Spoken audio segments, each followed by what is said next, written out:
Hello दोस्तों, नमस्कार, Ram Ram. Prabhatam classes के यूट्यूब चैनल में आपका स्वागत है। जिस प्रकार हम शिक्षण अभिरुचि के 500 प्रश्नों की सीरीज चला रहे हैं, उसमें आज की क्लास में आप सबका स्वागत। तो हम बिना कोई देरी किए सभी आप पहले एक बार जुड़ जाइए। हम शुरू करने जा रहे हैं आज की क्लास। सभी बच्चे एक बार जुड़ जाइए। देखिए, आज का अपना जो पहला प्रश्न है वो क्या है, आपके सामने है कि वाणी व भाषा का अविकसित होने का कारण क्या है। देखिए, ध्यान से प्रश्न को पढ़िए कि वाणी व भाषा का अविकसित होने का कारण है। अपन ऑप्शन पढ़ेंगे। अविकसित यानी जो वाणी है और भाषा है वो अविकसित होने के कारण इनमें से क्या क्या हो सकते हैं।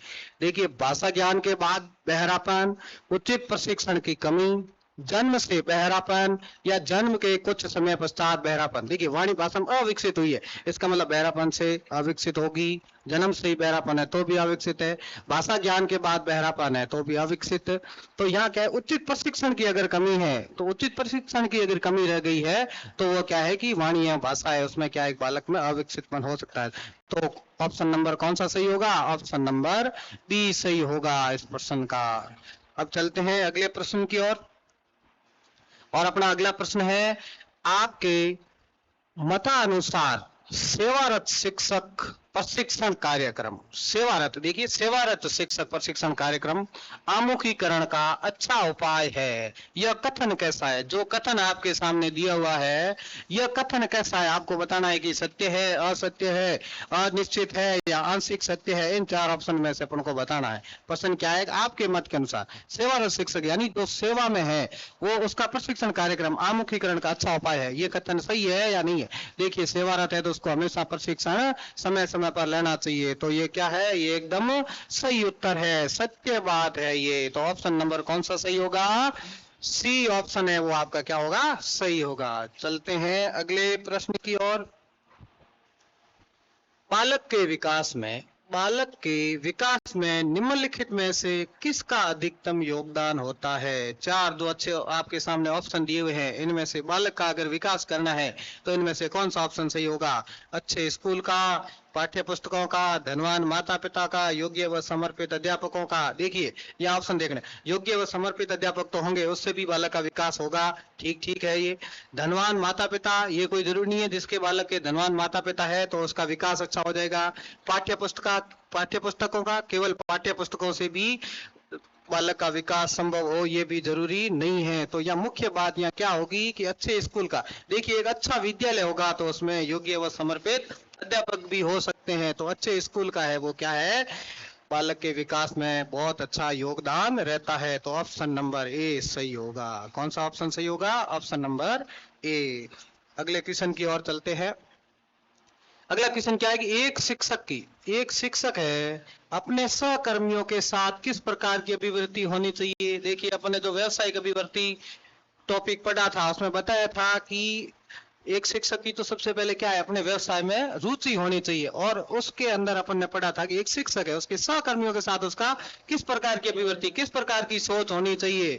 तो नकारात्मक बिल्कुल नहीं होनी चाहिए, आलोचनात्मक ये भी बिल्कुल नहीं होनी चाहिए, रचनात्मक ये भी ठीक ठीक ऑप्शन है। लेकिन इसमें सबसे जो अच्छा ऑप्शन क्या रहेगा अपन को? सहयोगात्मक। देखो, एक शिक्षक है, उसको अपन ने पहले बताया था कि अपने सहकर्मियों के साथ हमेशा कैसी भावना का विकास करना चाहिए? सहयोगात्मक भावना रखनी चाहिए। और विद्यार्थियों के साथ, वरिष्ठ विद्यार्थी है उनके साथ कैसी शिक्षक का योगदान होना चाहिए, कैसी भावना होनी चाहिए? तो उनके साथ कैसा व्यवहार होना चाहिए? मित्रवत व्यवहार होना चाहिए।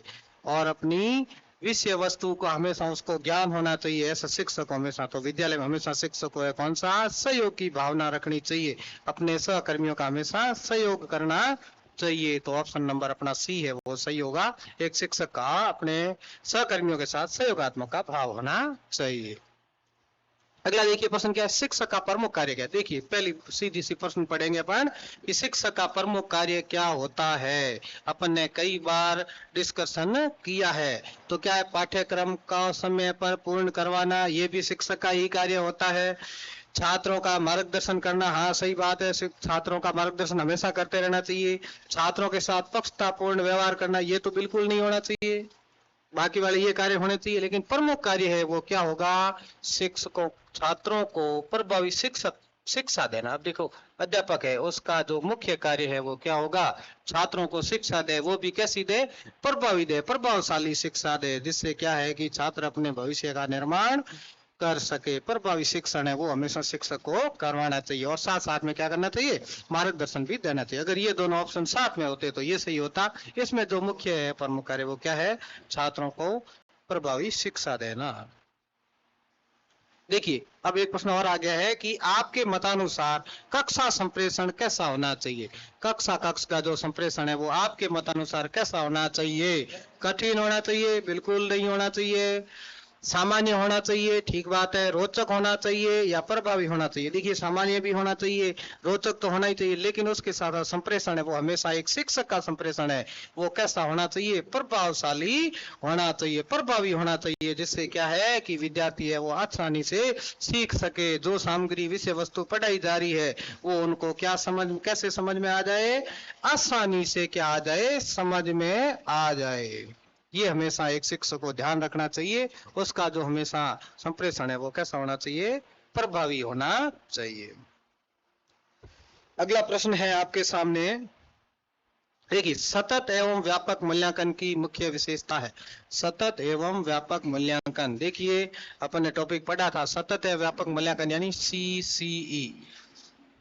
सीसीई यानी कंटिन्यूअस एंड कॉम्प्रोहेंसिव इवेल्युएशन। ये जो सीसीई है, इसका जो मुख्य विशेषता है वो क्या है? यानी सतत एवं व्यापक मूल्यांकन। देखिए, यहाँ सतत शब्द का अर्थ अपन ने पढ़ा था लगातार या निरंतर चलने वाला। व्यापक यानी उसमें क्या है कि बालक के सभी पक्ष है वो क्या होते हैं? शामिल होते हैं। ये अपन ने अच्छे ढंग से पढ़ रखा है। तो अपन ऑप्शन पढ़ते हैं कि इससे विद्यार्थियों पर कार्यभार बढ़ता है। देखिए, पहला ऑप्शन है कि सीसी के मूल्यांकन से विशेषता में ये हो सकता है क्या? विद्यार्थियों पर कार्यभार बढ़ता है? नहीं, बिल्कुल गलत। यह विद्यार्थी के प्रत्येक पक्ष का मूल्यांकन करता है? ठीक बात है। यह परीक्षा के व्यय को कम करने में सहायक है? ये ऑप्शन भी गलत है।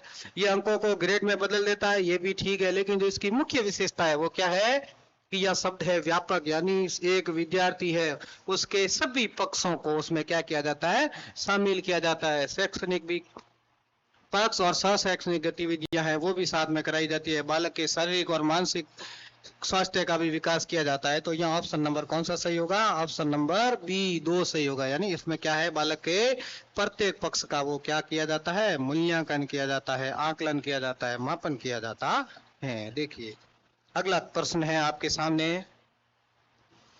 देखिए, छात्र विद्यालय के उस अध्यापक का अनुसरण करते हैं। अब देखिए, छात्र है वो विद्यालय के कौन से अध्यापक का अनुसरण करते हैं?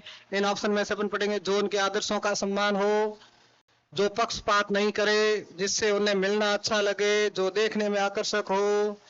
जरूरी नहीं है जो देखने में आकर्षक हो उसमें क्या है कि विद्यार्थी आपको अनुसरण करे, जिससे उन्हें मिलना अच्छा लगे, ये भी कोई जरूरी नहीं है। आपसे छात्र समय पर मिलते हैं, आपको उनको अच्छे लगने लग जाओ, ये भी नहीं। जो पक्षपात नहीं करे, ये भी ठीक बात है। जरूरी नहीं है कि आपको छात्र है वो क्या करे? अनुसरण करे। यहाँ आप अनुसरण वाली बात आई है, तो अनुसरण कैसे शिक्षक को छात्र करेंगे?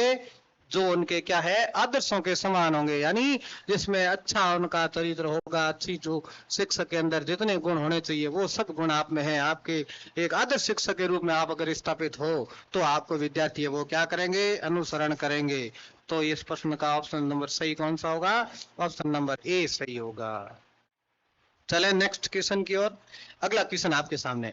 शिक्षक को अपने कार्य में निपुण होना चाहिए। इससे, अब शिक्षक है उसको कार्य में निपुण क्यों होना चाहिए? इससे क्या फर्क पड़ता है? इससे क्या क्या परिवर्तन होते हैं? शिक्षक को अपने कार्य में क्या होना चाहिए? निपुण होना चाहिए। पूर्ण रूप से निपुण है तो क्या होगा? छात्र शिक्षक से ज्ञान प्राप्त कर सकेंगे, छात्र नियंत्रण में रहेंगे, या छात्र शिक्षक के पास ट्यूशन पढ़ने जाएंगे, छात्रों को उचित निर्देशन मिलेगा। देखिए, आप अपने कार्य में क्या हो? निपुण हो तो क्या होगा? छात्र शिक्षक से क्या क्या ज्ञान तो प्राप्त करेंगे, ठीक है।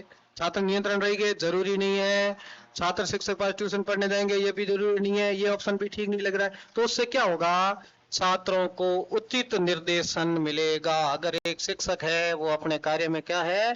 निपुण है, तो उससे उनके विद्यार्थियों को फायदा होगा और छात्रों को क्या है? उचित निर्देशन मिलेगा। तो ऑप्शन नंबर कौन सा सही है मित्रों? ऑप्शन नंबर डी सही है। बहुत अच्छी बात, सभी विद्यार्थी सही उत्तर दे रहे हैं। बहुत अच्छी ढंग से आपने तैयारी की है। जरूर आप पीएचटीसी की परीक्षा में क्या होंगे? सफल होंगे, ऐसी हम कामना करते हैं। देखिए अगला प्रश्न है आपके सामने, उत्तरदायित्व की भावना। देखिए यहाँ शिक्षण अभिरुचि, देखिए एक ऐसा विषय है, इसमें आपको क्या करना पड़ेगा, शब्दों को समझना पड़ेगा, शब्दों के अर्थ को समझाना पड़ेगा, तो आप क्या है आसानी से क्या दे सकते हो, प्रश्नों के उत्तर दे सकते हो। अपन ने कक्षा में बहुत अच्छे तरीके से पढ़ा है। उत्तरदायित्व की भावना का प्रारंभिक पाठ बालक ग्रहण करता है। देखिए उत्तरदायित्व की भावना बालक है वो सबसे पहले कहाँ से सीखता है। देखिए अपन कई बार बताते हैं, आपने क्लास में भी पढ़ा होगा, हमें कहीं ना कहीं पढ़ा होगा कि बालक की प्रथम पाठशाला, बालक की प्रथम पाठशाला किसे कहा गया है, बताओ देखें, प्रथम पाठशाला किसे कहा गया है, प्रथम पाठशाला है वो किसको कहा गया है, परिवार को कहा गया है। तो अपन सीधी सी बात कह सकते हैं कि बालक है वो सबसे पहले कहां से सीखने का प्रारंभ करता है, परिवार से। तो उत्तरदायित्व की भावना भी वो कहां से सीखा होगा, परिवार यानी घर से सीखा होगा, स्कूल से, समाज से, स्वयं से, ये नहीं, क्या सही होगा उत्तर, घर से। तो बालक है वो उत्तरदायित्व की भावना कहां से सीखेगा, घर से सीखेगा। चलते हैं अगले प्रश्न की ओर।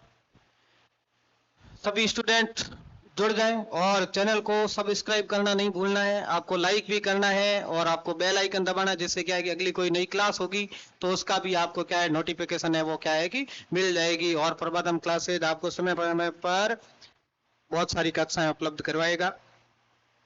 देखिए अगला प्रश्न है कि आप अध्यापन व्यवसाय की प्रगति के लिए, आप अध्यापन व्यवसाय की प्रगति के लिए सर्वोच्च महत्व प्रदान करेंगे। आप अध्यापन का जो व्यवसाय है उसकी प्रगति के लिए सर्वोच्च महत्व यानी सबसे ज्यादा महत्व आप किसको देंगे, गुणवत्तापूर्ण कक्षा शिक्षण को, अनुसंधान कार्य करने को, उत्तम पुस्तकों को, लेखन को, या शिक्षण कार्य से पलायन को, किसको देंगे सबसे ज्यादा। चार ऑप्शन है आपके सामने। आप अध्यापन व्यवसाय की प्रगति के लिए सर्वोत्तम है वो आप महत्व किसको प्रदान करेंगे, गुणवत्तापूर्ण जो कक्षा शिक्षण है, यानी आप अध्यापन व्यवसाय है उसमें गुणवत्तापूर्ण आपको ये जो शिक्षण करवाना है वो हमेशा आपका गुणवत्तापूर्ण होना चाहिए, प्रभावी शिक्षण होना चाहिए, जिससे क्या है कि विद्यार्थी आसानी से सीख सके। तो ऑप्शन नंबर कौन सा सही होगा, ए। अगले प्रश्न की ओर बढ़ते हैं।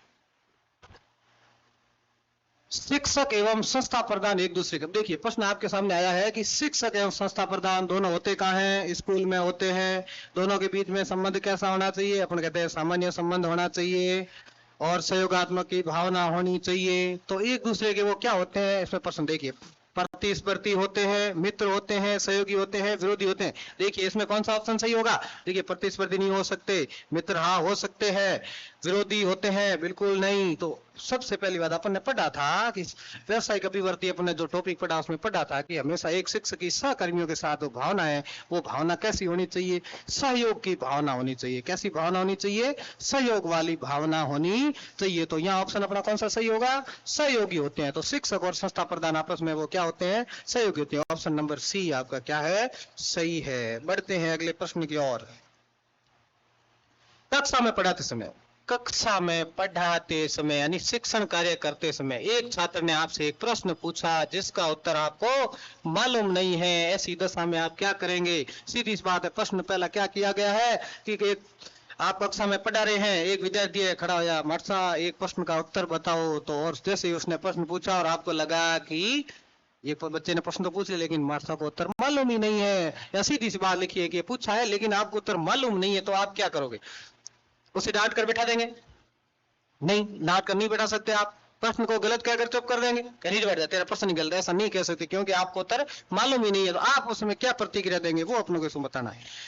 उसके प्रश्न का यथासंभव उत्तर देने का प्रयास करेंगे या दूसरे दिन उत्तर बताने का वायदा करेंगे। देखिए वायदे पर कोई चीज होती नहीं है, तो आपको क्या करना है कि उसके प्रश्न है उसका आपको कोशिश करनी है कि यथासंभव हो सके या तो उत्तर प्रदान करें, नहीं तो इसके साथ में और अपन क्या कर सकते हैं कि अगर आपको भी मालूम नहीं है तो विद्यार्थी ये कह सकते हैं कि बेटा मैं जानकारी पहले प्राप्त करूंगा, यानी उस प्रश्न के बारे में आप जानकारी प्राप्त करके भी दूसरे दिन विद्यार्थी को क्या कि उत्तर दे सकते हैं। तो इनमें से ये वाली चीजें आपको नहीं करनी है, आपको क्या करना है, जो ऑप्शन नंबर सी है ऐसा करना है। अगला है कक्षा में उचित संप्रेषण हेतु, कक्षा में उचित संप्रेषण हेतु आवश्यक है कि आपका व्यवहार पूर्ण रूप से नाटकीय हो। यह कथन है, देखिए क्या है, कक्षा में उचित संप्रेषण हेतु आवश्यक है कि आपका व्यवहार पूर्ण रूप से नाटकीय हो। क्या मित्रों सही बात लग रही है, क्या नाटकीय होनी चाहिए। ये बात क्या होगी, सीधी सी बात है कि एक शिक्षक है वो कक्षा कक्ष में क्या करेगा, नाटक करेगा या नाटकीय रूप से अगर वो शिक्षण करवाएगा तो ये बात सीधी सी बात है कि क्या है, गलत है, पूर्ण रूप से गलत है, सही हो नहीं सकती, संभवतः गलत है, ऐसा भी नहीं है, कह नहीं सकते, ये भी नहीं है, तो पूर्ण रूप से क्या है, गलत है। ये बात एकदम क्या है, गलत मानी जाएगी। आपकी राय में शिक्षकों को समय पर विद्यालय आना चाहिए। और देखिए, आपकी राय में शिक्षकों को समय पर, देखो मास्टर को तो हमेशा समय पर ही विद्यालय जाना चाहिए, अपने कर्तव्य के प्रति उनकी रुचि होनी चाहिए। देखिए, क्योंकि ये उनका कर्तव्य है, ठीक बात है, कर्तव्य है। समय पर आने पर छात्र भी समय पर आएंगे, वे छात्रों के प्रेरणा स्रोत होते हैं। या समय पर आना जरूरी नहीं है, ये भी ऑप्शन गलत है। ये उनका कर्तव्य है, ये भी ऑप्शन गलत मानेंगे अपन। समय पर आने का, छात्र भी समय पर आएंगे, ये बात भी ठीक है। लेकिन क्या है कि एक शिक्षक है, उसको देखकर क्या है कि छात्र है वो सीखते हैं, शिक्षक के जैसा बनने की कोशिश करते हैं। तो आप क्या है, आप शिक्षक है, आप शिक्षक है तो क्या है, छात्रों के क्या है, प्रेरणा स्रोत है। क्या है, प्रेरणा स्रोत है। आपसे देखकर ही बच्चे सीखते हैं। तो यहाँ अपना जो ऑप्शन सही होगा वो कौन सा ऑप्शन सही होगा, ऑप्शन नंबर सी सही होगा कि आप समय पर नहीं आएंगे तो बच्चे भी है वो क्या, आने का प्रयत्न करेंगे, आपको भी देखेंगे, तो वे आपके प्रेरणा स्रोत है।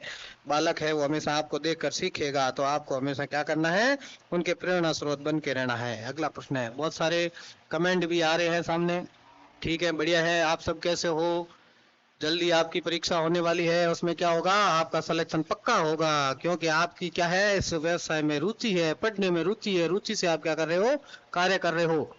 एक विषय अध्यापक के रूप में कक्षा में प्रश्न पूछने का क्या उद्देश्य होता है। देखिए, एक विषय अध्यापक है, माना कि आप कोई सब्जेक्ट पढ़ाने वाले हो और आपका प्रश्न, कक्षा में आप प्रश्न पूछ रहे हो, तो आपका उद्देश्य क्या है, ये अपन को पता होना चाहिए कि छात्रों में शिक्षण संबंधी विचार विमर्श करने हेतु, या कक्षा में छात्रों को सक्रिय एकाग्र रखने हेतु, या कक्षा में अनुशासन हेतु, या शिक्षण में सुधार हेतु। देखिए, आप अपने विषय के अध्यापक है, क्या कर रहे हैं, बच्चों से प्रश्न कर रहे हैं। तो प्रश्न क्यों कर रहे हैं, आप इसलिए कर रहे हैं कि आप बच्चों को अपने से जोड़ना चाहते हैं कि आज अपन क्या पढ़ाने वाले हैं, उसके बारे में आप पहले चर्चा करें। तो सीधी सी बात, आप क्या करेंगे, कक्षा में छात्रों को सक्रिय एकाग्र रखने, यानी छात्रों को सक्रिय कर रहे हैं कि अब अपन जो टॉपिक पढ़ने जा रहे हैं उसके बारे में विद्यार्थियों से आप छोटे छोटे प्रश्न भी पूछ सकते हैं। तो ऑप्शन नंबर अपना कौन सा सही होगा, ऑप्शन नंबर बी है वो सही होगा। देखिए, अगला प्रश्न है, शिक्षक का उद्देश्य होना चाहिए। अपने एक शिक्षक है, शिक्षक का क्या उद्देश्य होना चाहिए। पहले मैंने आपको बताया था कि आपको इन प्रश्नों के उत्तर क्या समझ के देने हैं, स्वयं को शिक्षक मानते हुए देने हैं कि अपन उसके बारे में अपनी क्या समझ है वो समझकर अपन को इन प्रश्नों के क्या देने हैं, उत्तर देने हैं, तभी जाके आप परीक्षा में है वो सही उत्तर कर पाओगे। तो शिक्षक का उद्देश्य क्या होना चाहिए, छात्रों को परीक्षा उत्तीर्ण करने में सहायता करना। अभी देखिएगा, एक शिक्षक है, छात्रों को मैं परीक्षा पास करवा दूंगा, ये उद्देश्य शिक्षक का नहीं होता है। छात्रों का सर्वांगीण विकास करना, छात्रों में व्यवहार में कुशलता लाना, छात्रों को भेदभाव सिखाना, बिल्कुल नहीं, ये भी ऑप्शन सही नहीं है। इन दोनों में देखते हैं कौन सा ऑप्शन सही होगा, छात्रों के व्यवहार में कुशलता लाना, ठीक बात है, लेकिन छात्रों का सर्वांगीण विकास, देखिए यह शब्द क्या है, देखिए ऑप्शन को ढंग से पढ़ना है। प्रिय विद्यार्थियों, मैंने आपको कई बार कहा कि आप क्या है कि प्रश्न से ज्यादा ऑप्शन से प्रेम करते हैं, सही बात है, लेकिन प्रश्न को भी सही ढंग से पढ़ना है, शिक्षक का उद्देश्य होना चाहिए। तो शिक्षक का यहाँ उद्देश्य क्या होना चाहिए कि एक विद्यार्थी है उसका क्या हो, सर्वांगीण विकास हो, उनके सभी पक्षों का विकास हो। तो यह शिक्षक का उद्देश्य होगा कि छात्रों का क्या करे, सर्वांगीण विकास करे, ऐसा उनको अध्यापन कार्य करवाए। आगे बढ़े, देखिए बी ऑप्शन सही है, इसका कौन सा ऑप्शन सही होगा, बी ऑप्शन सही होगा। आप सृजनात्मकता के विकास हेतु कौन सी शिक्षण विधि अपनाएंगे, सृजनात्मकता, क्रिएटिविटी, इसके लिए आप कौन सी शिक्षण विधि अपनाएंगे, इसमें से समस्या समाधान की विधि, कहानी विधि, व्याख्यान विधि, या व्यक्ति। देखिए, आपको क्या करना है, उसकी बालक की किसका विकास करना है, सृजनात्मकता का विकास करना है। सृजनात्मकता का किसका करना है, सृजनात्मकता का विकास करना है। तो आप क्या करेंगे, कहानी विधि से किसी बालक का सृजनात्मक विकास नहीं कर सकते, व्याख्यान विधि से भी नहीं कर सकते, व्यक्ति इतिहास विधि से भी नहीं कर सकते। आपको बालक को सृजनशील अगर बनाना है तो आपको बच्चे के सामने कोई ना कोई क्या देनी होगी, समस्या देनी होगी। तो वो क्या करेगा, समस्या में अपना तार्किक चिंतन करेगा, समस्या का समाधान करने के लिए कई प्रकार के अपने अंदर विचार लाएगा, कई प्रकार की सामग्री को ढूंढने का प्रयास करेगा। तो तभी वो बालक होगा क्या होगा, सृजनशील माना जाएगा। तो समस्या समाधान विधि है वो बालकों में सृजनात्मकता का विकास करने के लिए उपयुक्त मानी गई है। तो यहाँ क्या है, समस्या समाधान विधि। ऑप्शन नंबर ए आपका इस प्रश्न का क्या होगा, सही होगा। तभी जाके आप बालक को कैसे बना सकते हो, सृजनशील बालक बना सकते हो। अगला प्रश्न आपके सामने है, ज्ञान अर्जन के लिए अध्यापक को होना चाहिए। अब देखो, ज्ञान अर्जन के लिए अध्यापक को कैसा होना चाहिए, पढ़ते हैं।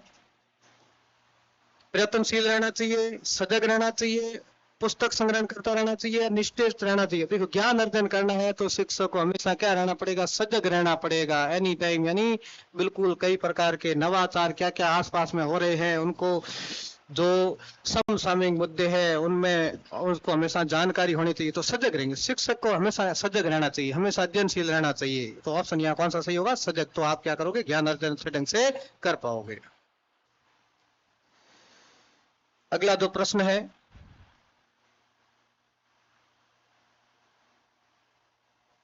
हाँ, अगला प्रश्न आपके सामने है कि विद्यालय समाज का एक छोटा रूप है, यह कथन कैसा है। विद्यालय है वो समाज का क्या है, छोटा रूप है। तो यह कथन कैसा है, अधिकतर सत्य है, आंशिक सत्य है या असत्य है। तो विद्यालय है वो क्या है कि समाज का एक छोटा रूप। देखिए, विद्यालय है, हाँ, समाज का छोटा रूप है। समाज में भी बालक सीखता है, विद्यालय में भी आकर सीखता है। तो ये बात है, ये कैसी है, अधिकतर सत्य है या आंशिक सत्य है या सत्य है या असत्य। देखिए, कमेंट करके बताइए इस प्रश्न का क्या उत्तर होगा। विद्यालय समाज का एक क्या है, छोटा रूप है। तो ये कथन कैसा है, अधिकतर सत्य, आंशिक सत्य या सत्य। ठीक है, एकदम सत्य बात है कि ये जो विद्यालय है वो समाज का क्या है, छोटा रूप होता है। बालक समाज में भी रह के भी सीखता है और विद्यालय में रह के भी सीखता है। अगला प्रश्न है, आपके मतानुसार एक शिक्षक का मौलिक गुण कौन सा होना चाहिए, यानी मुख्य गुण। मौलिक का मतलब क्या, मुख्य गुण कौन सा होना चाहिए, हंसमुख स्वभाव। देखिए, हंसमुख भी रहना चाहिए शिक्षक, ऐसे नहीं मतलब हमेशा चेहरे पर। शिक्षक क्या है कि मुस्कुराहट रहनी चाहिए, जिससे क्या है कि विद्यार्थी भी ऐसे समझे कि शिक्षक सर इतने खुश हैं तो हम भी क्या है, खुश रहेंगे। आज अच्छे ढंग से आप कक्षा में प्रवेश कर रहे हो, हाँ, अपने चेहरे पर मुस्कुराहट है तो विद्यार्थी खुश हो जाएंगे कि गुरुजी आज हमें बहुत कुछ अच्छी अच्छी सामग्री पढ़ाने वाले हैं या अच्छी अच्छी कहानी सुनाने वाले हैं। देखिए, हंसमुख स्वभाव भी होना चाहिए, आकर्षक वेशभूषा। ये कोई जरूरी नहीं है कि आप शिक्षक और आकर्षक वेशभूषा एकदम रंग बिरंगे कपड़े पहन के जा रहे हो, ये कोई जरूरी नहीं है शिक्षक के लिए। अच्छा व्यक्तित्व होना चाहिए, शिक्षण विधियों का ज्ञान भी होना चाहिए। लेकिन जो मौलिक गुण है वो गुरुजी का हमेशा क्या होना चाहिए, शिक्षक का अच्छा व्यक्तित्व होना चाहिए। अच्छा व्यक्तित्व है जिससे क्या हो, सभी बालक है वो भी क्या हो, प्रभावित हो। क्या हो भाई, प्रभावित हो। तो ऑप्शन नंबर सी सही है। अगला प्रश्न आपके सामने ये रहा कि मूल सुधार पद्धति को भूल, या मूल की जगह शायद भूल होगा, हाँ, भूल सुधार पद्धति को किस प्रकार बढ़ावा दिया जा सकता है। खेल विधि से, स्वतंत्र रूप से अध्ययन द्वारा, दृश्य श्रव्य सामग्री द्वारा या नाटक के तरीके से। तो भूल सुधार विधि है वो कौन सी होगी, स्वतंत्र रूप से अध्ययन द्वारा है। वो क्या है कि अपन भूल सुधार विधि को बढ़ावा दिया जा सकता है। अगला प्रश्न आपके सामने है कि आपकी कक्षा में यदि सभी छात्र सही जवाब नहीं दे रहे तो आप क्या करेंगे। देखिए, आप कोई प्रश्न पूछ रहे हैं, बालक है वो क्या है कि सही उत्तर नहीं दे रहे हैं। तो बालक सही उत्तर नहीं दे रहे, लेकिन आप नीचे सही उत्तर दीजिए। देखिए, आप में से सही उत्तर दे पा रहे हो नहीं दे पा रहे हो, कमेंट करके बताइए। यहाँ भी है, बालक नहीं दे रहे हैं, आपके भी कमेंट कम आ रहे हैं, इसका मतलब आप भी सही उत्तर जल्दी नहीं दे पा रहे हो। तो ऑप्शन नंबर कौन सा सही होगा, आप क्या करोगे, तो क्या आप क्या करोगे, स्पष्ट करेंगे, उन्हें गृह कार्य दे देंगे कि सही उत्तर नहीं दे रहे, चलो गृह कार्य करके आना, उनके माता पिता से शिकायत करेंगे या कक्षा में पाठ को दोहराएंगे। देखिए, आपको क्या करना है, आप ही पढ़ा रहे हो और बच्चों से पूछ रहे हो, वो बच्चे सही उत्तर नहीं दे रहे हैं, तो अपन को है वो खोजना चाहिए कि अभी अभी अपन ने पाठ पढ़ाया है, बच्चों को कोई विषय वस्तु पढ़ाई है, इसका मतलब अपन ने सही ढंग से सभी बच्चों तक वो सब बच्चों के समझ में नहीं आई है। तो क्या करना है, अपन को पाठ का दोहरान करना है, अपन को दोबारा है वो उस विषय वस्तु को क्या करना है, पढ़ाना चाहिए कि बच्चों को सही ढंग से क्या आ जाए, समझ में आ जाए। क्या आ जाए भाई, समझ में आ जाए। और जब एक शिक्षक द्वारा पढ़ाई गई सामग्री या विषय वस्तु विद्यार्थियों को समझ में आ जाती है, सभी विद्यार्थी उत्तर देते हैं, तो शिक्षक को क्या मिलता है, क्या मिलता है भाई, आत्म संतोष मिलता है। क्या मिलता है, आत्म संतोष मिलता है। जो हमने शिक्षण कार्य करवाया है, जो अपन का उद्देश्य था वो पूर्ण हुआ है, तो शिक्षक को हमेशा क्या मिलता है, आत्म संतोष मिलता है। अगला प्रश्न है, आप देखिए सामाजिक बुराइयों को दूर करने के लिए आप क्या करेंगे? देख सामाजिक कुछ बुराइयां हैं उनको दूर करनी है तो आप क्या करेंगे? जनता को जागरूक करेंगे, संकल्प लेंगे, कुछ नहीं करेंगे ऐसा तो हो नहीं सकता। पोस्टर द्वारा जागृत लाएंगे, ठीक है। संकल्प ले सकते हैं, संकल्प लेंगे कि सामाजिक बुराई मैं ऐसा कार्य नहीं करूंगा, ये भी हो सकता है। लेकिन आप क्या है, आपको क्या करना है? दूर करनी है। तो आपकी इसमें क्या भागीदारी होनी चाहिए कि जनता को आप जागरूक करें, जनता के पास जाएं, जहां जहां आप रह रहे हो जनता के पास जाओगे और उनको जागरूक करोगे कि समाज में जो व्याप्त कुरीतियां हैं, जो बुराइयां हैं, उनसे हम क्या है दूर रहे, जो समय की मांग अनुसार सभी विद्यार्थियों को शिक्षा ग्रहण करवाएं। तो ऐसा आप शिक्षक की एक जिम्मेदारी होती है समाज में जाकर वो क्या है कि जनता को जागरूक करें। अगला प्रश्न है आपके सामने, आपके दोस्त का पुत्र आपकी कक्षा में पढ़ता है, उसके प्रति आपका व्यवहार होगा। हाँ, कई बार अपन ने कक्षा में भी डिस्कस करते हैं। देखिए फटाफट उत्तर दीजिए। कई बच्चों के उत्तर बहुत सही आ रहे हैं, अच्छी बात है। जो निरंतर अध्ययन करता है वो हमेशा उत्तर सही ही देगा। तो आपके दोस्त का पुत्र है वो आपकी कक्षा में पढ़ता है, तो ये एक विद्यार्थी पर बात आती है। दोस्त का पुत्र है वो कक्षा में पढ़ता है, तो उसके प्रति आपका व्यवहार होगा। देखिए आप एक शिक्षक हो, आपके कोई मित्र का बच्चा है वो आपकी कक्षा में पढ़ रहा है, तो आप उसके ऊपर कैसा व्यवहार व्यवहार रखेंगे? अनुशासित, पक्षपातपूर्ण, सामान्य छात्र की भांति या पुत्र की भांति? देखिए मैंने पहले ही बात बताई थी कि शिक्षक के लिए सभी छात्र होते हैं वो क्या होते हैं? समान होते हैं, एक जैसे होते हैं, सबके साथ समान का व्यवहार रखना चाहिए, समानता का व्यवहार रखना चाहिए। तो आपको यहाँ क्या करना है? यहाँ उत्तर क्या होगा? सीधी सी बात, जो सामान्य छात्र है, दूसरे जो विद्यार्थी है उनके जैसा ही आप उसके साथ क्या करोगे? व्यवहार करोगे। तो ऑप्शन नंबर सी है वो क्या होगा? सही होगा। अगला प्रश्न है कि आप एक शिक्षक के रूप में छात्रों को प्रोत्साहित करेंगे। आप एक शिक्षक है, आप छात्रों को कैसे प्रोत्साहित करेंगे? बौद्धिक स्तर विकसित करने हेतु, स्वावलंबी बनने हेतु, उच्च शिक्षा प्राप्त करने हेतु या अविवाहित बने रहने हेतु? देखिए कैसा ऑप्शन है? अविवाहित। आप ऐसा कह सकते हो प्रोत्साहित करेंगे। देखिए बेटा जिंदगी भर शादी नहीं करनी है, ये कोई थोड़ी होगा, ये कोई होगा ही नहीं। प्रोत्साहित कैसे कर पाओगे भाई? ये तो बिल्कुल मत कहना किसी को। उच्च शिक्षा प्राप्त करने हेतु ठीक है, स्वावलंबी बनने हेतु या बौद्धिक स्तर विकसित करने हेतु। तो यहाँ अपना जो उत्तर है वो सही कौन सा होगा? बौद्धिक स्तर, यानी बच्चों की जो समझ है, समझ को आपको क्या करना है? बढ़ाना है। ये भी ठीक बात है। और इसमें एक ऑप्शन और भी है, स्वावलंबी बने थे, यानी आपको बच्चों को ये शिक्षा देनी है कि स्वावलंबी यानी खुद करके सीखें, खुद आगे बढ़े, खुद पर क्या हो जिम्मेदारी लेकर वो आगे बढ़े। तो यहाँ सही ऑप्शन अपन मानेंगे, किसको मानेंगे? बी को मानेंगे। आपने एक शिक्षक बनना क्यों तय किया? कई बार मैंने आपको ये प्रश्न पूछा है कि आप शिक्षक क्यों बनना चाहते हो? क्योंकि सभी बच्चे बता रहे हैं कि रुचि है। क्या है? रुचि है। और देखिए कुछ बच्चे लिख रहे हैं कि सर नौकरी लगना है। देखिए नौकरी लग जाएगी, लेकिन पहले क्या है, आपकी रुचि होनी चाहिए उसमें। तो आपने शिक्षक बनना तय क्यों किया? ट्यूशन करके धन कमा सकता हूँ, अच्छा मैं अपने स्वयं के बच्चों को पढ़ा सकता हूँ, शिक्षण कार्य मुझे अत्यधिक प्रिय है। हाँ ये हुई ना बात, मैं कोई इन्हें नौकरी नहीं कर पा सकता, ये बात जरूरी नहीं। तो क्या देखिए मैंने यहाँ लिखा है रुचि, तो आपकी इसमें क्या है? रुचि है। आपके लिए वो अधिक क्या है? शिक्षण कार्य है, वो आपको अच्छा लगता है, इसलिए आप क्या बनना चाहते हैं? क्या बनना चाहते हैं? शिक्षक बनना चाहते हैं। इसीलिए आप क्या कर रहे हैं? बीएसटीसी की तैयारी कर रहे हैं। आपके मतानुसार प्रभावी शिक्षण परिणाम है। देखिए आपके मत के अनुसार जो प्रभावी शिक्षक है वो शिक्षण है वो किसका परिणाम है? छात्रों से मित्रता पूर्वक व्यवहार का, पाठ्य वस्तु पर अधिकार व संप्रेषण का, अनुभव का या प्रशिक्षण का? देखिए प्रभावी शिक्षण है, प्रभावी शिक्षण है, सीधी सी बात है। क्या होगा कि आपका पाठ्य वस्तु पर क्या है? अधिकार है, संप्रेषण का। तो ऑप्शन नंबर कौन सा सही होगा? ऑप्शन नंबर बी सही माना जाएगा।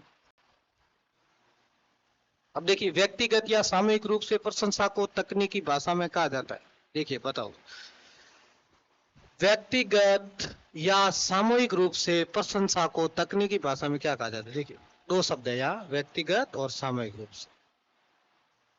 किसको? प्रशंसा या प्रशंसा को तकनीकी भाषा में, यानी तकनीकी भाषा यानी जो तकनीकी शब्द इसके लिए आएगा वो कौन सा आएगा? अनुशासन, पुरस्कार, छात्रों मतभेदता, कुशल प्रबंधन करने में सहायक। व्यक्तिगत या सामूहिक रूप से प्रशंसा को, या तो व्यक्तिगत या सामूहिक रूप से जो प्रशंसा की जाती है उसको तकनीकी भाषा में क्या कहेंगे आप? छात्रों में मतभेदता, ऑप्शन गलत है। देखिए यहाँ क्या शब्द क्या आया, प्रशंसा की जा रही है, क्या की जा रही है, प्रशंसा। कुशल प्रबंधन करने में सहायक है या अनुशासन, तो अपने यहाँ ऑप्शन इसको कौन सा सही मानेंगे, कुशल प्रबंधन करने में वो क्या है कि सहायक है, ये प्रशंसा है वो अपने कर रहे हैं, तो ऑप्शन नंबर यहाँ कौन सा सही होगा, डी सही होगा। यदि बालक का समाजीकरण न हो तो वह किस प्रकार का बनेगा। बालक का समाजीकरण यानी बालक कभी समाज में गया नहीं, समाज के रीति रिवाज उसने अगर सीखे नहीं है, सामाजिक विकास उसका हुआ नहीं है, तो वह किस प्रकार का बनेगा, गैर सामाजिक बनेगा, असामाजिक बनेगा, पूर्ण सामाजिक बनेगा या पशुवत बनेगा। कैसा बनेगा भाई, देखिए अब समाज में रहा ही नहीं है, उसमें सामाजिक गुण का विकास हुआ ही नहीं है, तो वो छात्र कैसा माना जाएगा, असामाजिक माना जाएगा, नहीं समाज की उसको जानकारी ज्यादा नहीं रहेगी, तो ऑप्शन नंबर सी है वो सही होगा। देखिए गृह कार्य छात्रों को स्वाध्याय प्रेमी तो बनाता है, परंतु इसके साथ साथ छात्रों को, देखिए गृह कार्य है वो छात्रों को स्वाध्याय यानी स्वयं अध्ययन के लिए तो प्रेरित करता ही है, स्वयं अध्ययन करते। गृह कार्य अपन देते हैं कि विद्यार्थी घर जाकर क्या है कि अपना बस्ता खोले और उसमें कार्य करे, उसकी लिखावट में भी सुधार हो, बहुत सारी बातें होती है, परंतु इसके साथ साथ छात्रों में और क्या होता है, तर्क विचार शक्ति का उत्पन्न करता है, घूमने की प्रवृत्ति को कम करता है, विषय वस्तु ज्ञान का अभ्यास कराता है या थकान उत्पन्न कराता है, तो ऑप्शन कौन सा सही होगा। देखिए घूमने की प्रवृत्ति को कम करता है, ये तो अपनी सोच हो सकती है, थकान उत्पन्न करता है ये भी गलत बात है, तर्क या विचार शक्ति उत्पन्न करता है ये भी ठीक ठीक है, लेकिन विषय वस्तु का अभ्यास, देखिए जिस विषय का वो गृह कार्य करेगा तो उसमें क्या है, जो विषय वस्तु आज पढ़ी है उस विद्यार्थी ने उसको वो दोबारा भी पढ़ेगा, तो उसमें क्या होगा, विषय वस्तु का वो ज्ञान है वो क्या करेगा, बढ़ता रहेगा। तो गृह कार्य हमेशा छात्रों की विषय वस्तु को क्या करता है, बढ़ावा देता है, उसके ज्ञान को बढ़ावा देता है, विषय वस्तु के ज्ञान को, यानी जो उसने सामग्री पढ़ी है।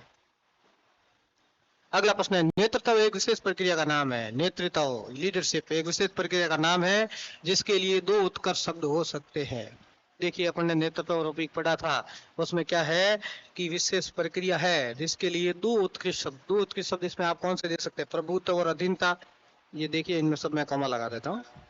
प्रभुत्व और अधीनता, देखिए अधीनता शब्द नहीं होना चाहिए, प्रभुत्व और गुलामी, गुलामी भी नेतृत्व में नहीं होनी चाहिए, प्रभुत्व और अनुगमन ये भी ठीक है, लेकिन प्रभुत्व और प्रशासन ये दोनों जो अगर गुण है वो नेतृत्व में क्या है, होने चाहिए। प्रभुत्व भी होना चाहिए और प्रशासन भी उसका वो सही ढंग से समूह को चलाने वाला भी होना चाहिए, तो ऑप्शन नंबर कौन सा सही होगा, बी सही होगा।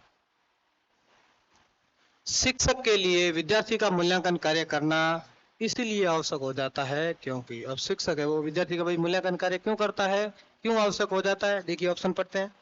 इसके लिए विद्यार्थी उसे वेतन का भुगतान करता है, यह सरकार के नियम और विनियमन में अलिखित होता है, इससे विद्यार्थियों की अधिगम क्षमता का ज्ञान होता रहता है, अधिगम क्षमता एवं उपचारात्मक स्थिति दोनों में सामंजस्य बना रहता है। अब देखिए क्या है, शिक्षक के लिए विद्यार्थी का क्या कर रहा है, वो मूल्यांकन यानी उसके मूल्य का अंकन कर रहा है, मूल्य का अंकन, मूल्यांकन का अर्थ क्या होता है, मूल्य का अंकन, यानी मूल्यांकन क्यों किया जाता है, सामान्य भाषा में अपन कहे तो निर्णय लेने के लिए, क्या है आपको एक निर्णय करना होता है, क्या करना होता है, निर्णय करना होता है, ये क्यों करना चाहिए, इससे क्या होता है, इसके लिए विद्यालय से वेतन भुगतान, गलत ऑप्शन। यह सरकार के नियम और नियम में अलिखित होता है, ये भी ऑप्शन गलत है। इससे विद्यार्थियों की अधिगम क्षमता का ज्ञान होता रहता है, ठीक ठीक है लेकिन गलत है। अगला जो लास्ट ऑप्शन है देखिए, अधिगम क्षमता एवं उपचारात्मक स्थिति दोनों में क्या सामंजस्य, देखिए वो अधिगम क्षमता यानी कितना बालक सीखा है और उपचारात्मक स्थिति यानी उसको कितना उपचारात्मक शिक्षण करवाने की आवश्यकता है, ये आपको मूल्यांकन करने से क्या एक शिक्षक को पता लग जाता है, तो यहाँ सही ऑप्शन कौन सा होगा, डी होगा। मूल्यांकन से ही अपन छात्र की आगे की स्थिति तय कर सकते हैं। अगला प्रश्न आपके सामने है, कक्षा में शिक्षण हेतु प्रवेश करने से पूर्व, अब देखो कक्षा में शिक्षण करवाना है उससे पूर्व आप क्या करेंगे, मैं यानी खुद को मानना है कि शिक्षक, मैं कौन, शिक्षक,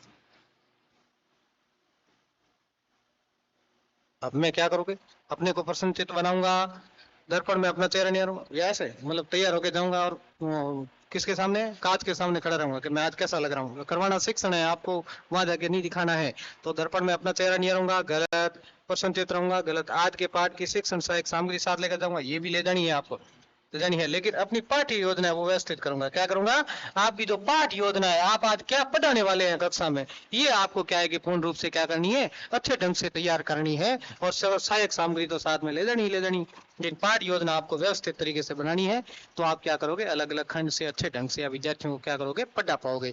तो यहाँ जो अपना प्रभावी सबसे ऑप्शन है वो कौन सा सही है, ऑप्शन नंबर डी सही है। अगला प्रश्न है, शिक्षण व्यवसाय के लिए अत्यंत महत्वपूर्ण क्या है? देखिए, शिक्षण का व्यवसाय है, उसके लिए अत्यंत महत्वपूर्ण चीज कौन सी है? अध्ययनशीलता, ऊंची सिफारिशें, शिक्षण अभिक्षमता या अंकों का उच्च प्रतिशत? देखिए, आपने उसके लिए शिक्षण व्यवसाय आपने चुना है, उसको करवाना है, तो उसके लिए महत्वपूर्ण क्या है? आपके अंदर क्या होनी चाहिए? अभिक्षमता होनी चाहिए, यानी पढ़ने की आपके अंदर क्या है? क्षमता होनी चाहिए। अपने विषय वस्तु का क्या होना चाहिए? आपको ज्ञान होना चाहिए, अच्छे आप मार्गदर्शक होने चाहिए, विद्यार्थियों को अच्छा शिक्षण करवाने वाले होने चाहिए। तो अध्ययनशील आप विद्यार्थियों को, शिक्षक को हमेशा अध्ययनशील रहना चाहिए। सिफारिशें काम नहीं आएगी, ऊंचे अंकों से भी कुछ नहीं होगा, अध्ययन आपको करना ही है, लेकिन शिक्षण अति क्षमता, आपको काम कौन सा करना है? व्यवसाय, शिक्षण व्यवसाय करना है, तो उसमें शिक्षण अति क्षमता है वो आपकी क्या है? अच्छी होनी चाहिए। अगला प्रश्न है, एक शिक्षक होने के नाते क्या आप अपने पुत्र को शिक्षक बनने को कहेंगे? हाँ, ये हुई ना बात। देखिए, आप एक शिक्षक है, क्या आप कहेंगे कि आपके बेटे को ही शिक्षक बनाएंगे? ये कोई जरूरी बात है क्या? तो अपन आप देखिए, ऑप्शन देखते हैं क्या है कि आप एक शिक्षक है और आप अपने पुत्र को शिक्षक बनने के लिए कहेंगे? नहीं, क्योंकि इस व्यवसाय में कुछ नहीं रखा। अच्छा, ऐसे कहेंगे, इस व्यवसाय में कुछ नहीं रखा है। हाँ, यदि वो स्वेच्छा से इसके लिए सहमत होता है, कह नहीं सकते, ये गलत ऑप्शन। हाँ, ये भी कोई जरूरी नहीं है, नहीं, क्योंकि ये भी ऑप्शन क्या है? गलत है। क्यों कहेंगे? क्योंकि वो स्वेच्छा से इसके लिए। देखिए, बेटे से पहले पूछेंगे आपके बच्चे को कि आपको अगर शिक्षण व्यवसाय में क्या है? रुचि है, तो उसको क्या करोगे आप? शिक्षण बनने के लिए कहोगे। तो ऑप्शन नंबर कौन सा है? बी ऑप्शन नंबर है वो क्या सही होगा। अगला प्रश्न है कि आपकी राय में वर्तमान शिक्षा व्यवसाय में सुधार की आवश्यकता की प्राथमिकता है। देखिए, वर्तमान शिक्षण व्यवस्था, इसमें किस चीज में सुधार की आवश्यकता की व्यवस्था है या प्राथमिकता है? शिक्षा का व्यवसायीकरण, मूल्यांकन व्यवस्था में बदलाव, शिक्षा में कंप्यूटर का अधिक प्रयोग या पाठ्यक्रम में बदलाव? तो क्या करोगे भाई? आपको क्या करना है? सुधार करना है। तो क्या करेंगे अपन? शिक्षा का व्यवसायीकरण गलत ऑप्शन, शिक्षा में कंप्यूटर का अधिक प्रयोग, देखिए ज्यादा कंप्यूटर का प्रयोग, कंप्यूटर एक विषय के रूप में उपयोग किया जा सकता है, पाठ्यक्रम में बदलाव, ये भी संभव नहीं है। तो क्या है कि मूल्यांकन व्यवस्था में बदलाव, यानी जो मूल्यांकन किया जाता है उसमें क्या है? बहुत कई प्रकार से शिक्षा नीति भी आई है, शिक्षा नीति ने कई प्रकार से मूल्यांकन में बदलाव भी किए हैं। तो यहाँ जो बेस्ट ऑप्शन रहेगा वो कौन सा रहेगा? मूल्यांकन, यानी जो विद्यार्थियों का मूल्यांकन किया जाता है वो क्या है कि सही माना जाएगा। अगला प्रश्न है, नेतृत्व का बुनियादी आधार माना जाता है। नेतृत्व का बुनियादी आधार है वो किसको मानेंगे? प्रशंसा, सेवा की इच्छा, समूह का हित, कुछ कह नहीं सकते। कौन सा ऑप्शन सही होगा? नेतृत्व की वो बुनियादी यानी मुख्य आधार है वो कौन सा होगा? प्रशंसा, ठीक है, सेवा की इच्छा, समूह का हित या कुछ नहीं कह सकते। तो इसमें कौन सा ऑप्शन सही होगा? ऑप्शन नंबर 2 सही होगा, बी ऑप्शन सही होगा कि सेवा की इच्छा है। नेतृत्व के बुनियादी आधार है वो क्या है कि आप सबसे पहले आपके अंदर, मन के अंदर भावना होनी चाहिए कि मैं अपने समूह की है वो क्या इस प्रकार से सेवा कर सकूं। तो ऑप्शन नंबर बी सही होगा। अगला जो प्रश्न है आपके सामने, सामाजिक परिपक्वता का अर्थ क्या है? या देखिए, सामाजिक परिपक्वता का अर्थ क्या है? बालक का फल की भांति पकना, बालक में विवेक का विकास होना, बालक में सामाजिक कुशलताओं का विकास होना, बालक का प्रौढ़ के समक्ष संतुलित सामाजिक व्यवहार का प्रदर्शन करना। देखिए, 4 ऑप्शन आपके सामने है, इनमें से कौन सा ऑप्शन सही होगा? जल्दी से उत्तर दीजिए, सभी उत्तर बताइए। कईयों का उत्तर आ रहा है बी, कईयों का सी। तो सामाजिक परिपक्वता, देखिए सामाजिक परिपक्वता यानी एक समाज है, समाज में व्यक्ति रहता है या बालक रहता है, समाज के जो रीति रिवाज है, समाज की जो स्थितियां हैं उसके बारे में क्या होना है? उसका विकास करना है बालक का। सामाजिक परिपक्वता तभी मानी जाएगी तो बालक में सामाजिक कुशलताओं का क्या करना है? विकास करना है। उत्तर कौन सा सही होगा? सी उत्तर है वो आपका होगा सही होगा। अगला प्रश्न है, बालक बालिकाओं के सामाजिक विकास का आधारभूत अभिकरण कहा जाता है। बालक बालिका दोनों के जो सामाजिक विकास का आधारभूत किसको कहेंगे? विद्यालय को, माता पिता परिवार को, समुदाय को, या क्या है संप्रेषण के माध्यम को? देखिए, प्रश्न है, बालक बालिकाओं के सामाजिक विकास का आधारभूत अभिकरण, सामाजिक विकास बालकों का है वो कहाँ होगा? माता पिता एवं परिवार। देखिए, बालक है वो घर में रह के सीखता है, बालक की प्रथम पाठशाला भी क्या होती है? प्रथम पाठशाला परिवार होती है।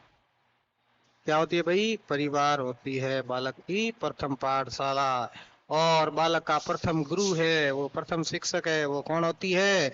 माता होती है। तो बालक जो है सामाजिक विकास ये वो भी कहाँ होगा?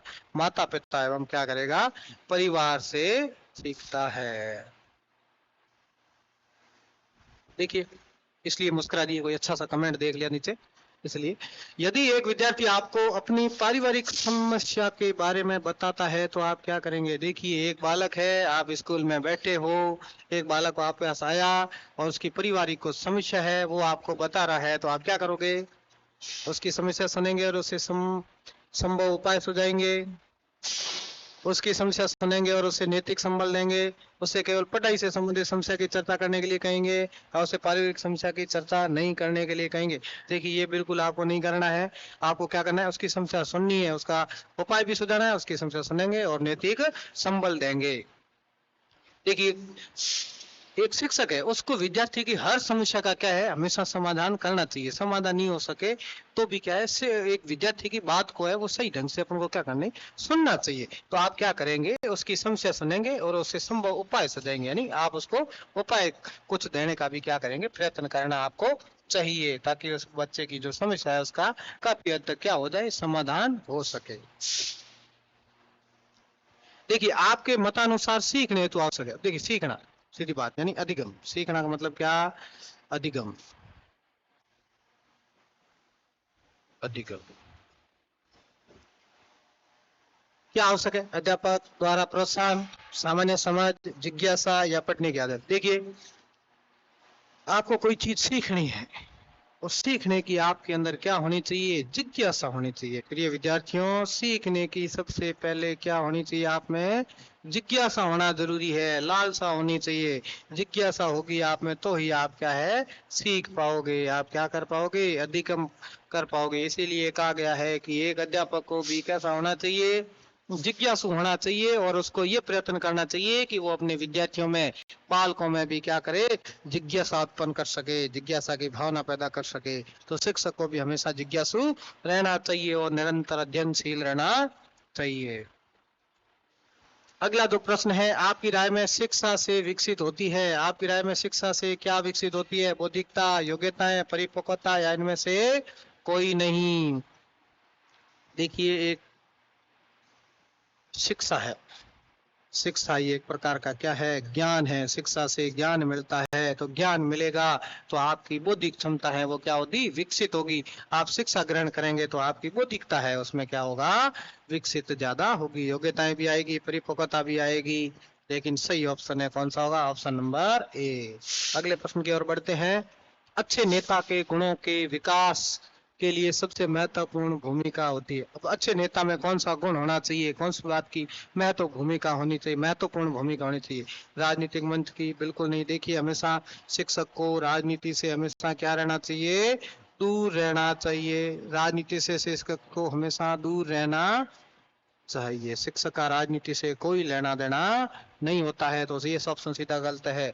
अच्छे नेता गुण विद्यालय की होती है, परिवार की होती है, या सिनेमा हॉल की होती है?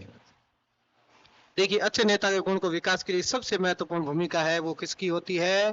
वो विद्यालय की होती है। या राजनीतिक में ऑप्शन गलत है, सिनेमा हॉल की ये भी ऑप्शन गलत है। तो इन दोनों में से कौन सा ऑप्शन सही होगा, बताओ देखें कौन सा सही होगा? उत्तर जल्दी जल्दी से उत्तर दीजिए। विद्यालय की होती है, परिवार की होती है? तो मैंने पहले ही कहा किसकी होती है, विद्यालय की होती है। अच्छे नेता कौन? विद्यालय में रहकर अच्छी आप जानकारी प्राप्त कर सकते हैं। अच्छे नेता तो गुणों का विकास कर सकते हैं। शिक्षण एक पारस्परिक क्रिया है, किस किस के मध्य? शिक्षक व माता पिता के मध्य, छात्र व शिक्षक के मध्य, छात्र व छात्र के मध्य, शिक्षक छात्र और विषय वस्तु के मध्य। देखिए, शिक्षण है, देखिए शिक्षण है। शिक्षण कौन करवाता है? शिक्षण का काम शिक्षक करवाता है। किसको करवाता है? विद्यार्थियों को कराता है, छात्रों को कराता है। क्या करवाता है शिक्षण में? और क्या शामिल होती है? विषय वस्तु भी शामिल होती है। तो ये सारी चीजें हैं वो शिक्षण में होती है, क्या होती है, शामिल होती है। तो ऑप्शन कौन सा? शिक्षक भी होंगे, छात्र और विषय वस्तु के मध्य, इनके मध्य क्या है, पारस्परिक क्रिया होती है। तो ऑप्शन नंबर कौन सा सही होगा? ऑप्शन नंबर डी सही माना जाएगा। अगला प्रश्न है, आपकी राय में अंतर व्यक्तिक संबंधों का आधार क्या है? अंतर व्यक्तिक संबंधों का आधार क्या है? विचारों की समानता, क्षेत्रवाद, शिक्षा, या रुपया पैसा? बिल्कुल नहीं, शिक्षा भी नहीं, क्षेत्रवाद भी नहीं। कौन सी? विचारों की समानता होगी तभी जाके आपस में क्या बन पाएंगे, संबंध बन पाएंगे। आंतरिक क्रिया है वो अंतर व्यक्तिक संबंध जब अच्छे होंगे तो विचारों की समानता होगी तभी जाके अच्छे होते हैं। तो ऑप्शन नंबर आपका कौन सा सही होगा? ए ऑप्शन नंबर सही होगा।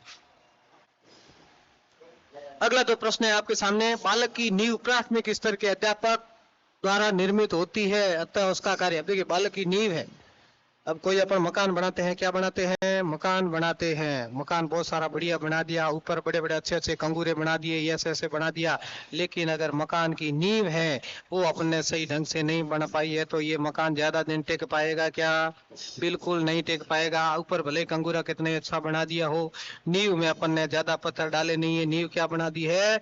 कमजोर बना दी है, तो वो क्या है कि सही ढंग से मकान रहना नहीं पाएगा। तो यही प्रश्न ये पूछ रहा है कि प्राथमिक स्तर के अध्यापक द्वारा निर्मित होती है, अतः उसका कार्य है। तो कार्य उसका क्या है? बहुत महत्वपूर्ण है। तो जो प्राथमिक शिक्षक हो, आप बीएसटीसी करके प्राथमिक विद्यालय के शिक्षक बनने जा रहे हो, तो आपका काम है वो क्या हो जाता है? बहुत महत्वपूर्ण है। यानी आप बालक को शुरुआत से क्या करोगे? सिखाने का प्रयास करोगे। तो जिस प्रकार से ये उदाहरण मैंने दिया है, इस प्रकार से जो प्राथमिक शिक्षक है, प्राथमिक स्तर पर जो बालक है, उसकी नींव है वो बहुत जरूर मजबूत होनी चाहिए। ये सबसे महत्वपूर्ण बात है। देखिए विद्यार्थियों में तार्किक योग्यताओं में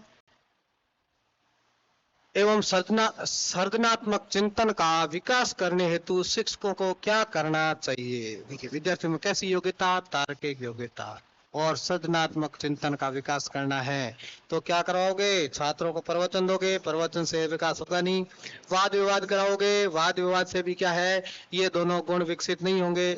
सेमिनार करवाओगे तो भी ये सही ढंग से नहीं कर। लेकिन आप समूह परिचर्चा अगर कराओगे, समूह में विद्यार्थियों को बैठा कर क्या करवाओगे? चर्चा करवाओगे, तो उससे क्या है कि तार्किक योग्यता, यानी बालक सोचने पर मजबूर होंगे, सोच के वो कुछ अपना नया नया आइडिया आपके सामने बताएंगे, उनमें सृजनात्मकता का भी विकास होता रहेगा और तार्किक चिंतन भी साथ साथ चलता रहेगा। तो समूह चर्चा यहाँ सबसे बेस्ट ऑप्शन रहेगा। तो ऑप्शन नंबर कौन सा सही है? ए सही है। अगला प्रश्न आपके सामने रहा है, आपकी राय में एक अच्छे शिक्षक के लिए क्या आवश्यक है? आपकी राय में एक अच्छा शिक्षक उसके लिए क्या होना चाहिए? अपने साथ कर्मियों में लोकप्रियता होनी चाहिए, शिक्षण कार्य के प्रति प्रतिबद्धता होनी चाहिए, एक प्रभावी अन्वेषक होना चाहिए, अपनी संस्था के प्रति निष्ठा होनी चाहिए। देखिए अच्छा शिक्षक है, अच्छे शिक्षक है क्या आवश्यक है? देखिए शिक्षण कार्य के प्रति प्रतिबद्ध, यानी उसकी उसके अंदर बहुत रुचि होनी चाहिए। क्या होनी चाहिए? रुचि। अपने कर्तव्य निष्ठ होना चाहिए, उसकी निष्ठा होनी चाहिए, उसमें उत्तरदायित्व की भावना होनी चाहिए। तो अपने व्यवसाय के प्रति क्या होनी चाहिए? प्रतिबद्धता होनी चाहिए। तो ऑप्शन नंबर कौन सा सही होगा? बी। तो आज की क्लास के हम अपन अंतिम अंतिम प्रश्न की ओर चलते हैं। उससे पहले सभी विद्यार्थियों को ये प्रभातम क्लासेज का यूट्यूब चैनल है, इसको आपको ज्यादा से ज्यादा शेयर करना है, सब्सक्राइब भी करना है, लाइक करते रहना है और इन प्रश्नों का आनंद लेते रहना है, जो आपके होने वाली परीक्षा में क्या है कि अच्छे साबित होंगे, बहुत ही उपयोगी साबित होंगे। देखिए अगले प्रश्न की ओर बढ़ते हैं। निम्न में से शिक्षक के कौन से निजी गुण शिक्षण को प्रभावित करते हैं? देखिए प्रश्न देखिए आपके सामने है कि शिक्षक के कौन से निजी गुण हैं उसके जो क्या है शिक्षण को क्या करते हैं? प्रभावित करते हैं। देखिए उत्तर कौन सा है? ऑप्शन है आपके सामने, संवेदनशीलता, सामाजिक कुशलता, शारीरिक शक्ति या प्रबंधन क्षमता। बताइए जल्दी से बताइए कौन सा ऑप्शन सही होगा? संवेदनशीलता, सामाजिक कुशलता, शारीरिक शक्ति या प्रबंधन क्षमता। कौन सा उत्तर सही होगा? सामाजिक कुशलता। एक शिक्षक के अंदर क्या होनी चाहिए? सामाजिक कुशलता होनी चाहिए, जिससे क्या है कि वो शिक्षण को प्रभावित कर सकते हैं। तो ऑप्शन नंबर कौन सा सही होगा? बी सही होगा। तो क्या है आज की क्लास अपन यहाँ समाप्त कर रहे हैं। अपने काफी प्रश्नों पर चर्चा की है, तो आप इस क्लास को जरूर 2-3 बार देखिए और प्रश्नों पर चर्चा करिए। ये प्रश्न जो है आपके लिए बहुत उपयोगी साबित होने वाले हैं। क्या साबित होने वाले हैं? उपयोगी साबित होने वाले हैं। ठीक है, धन्यवाद।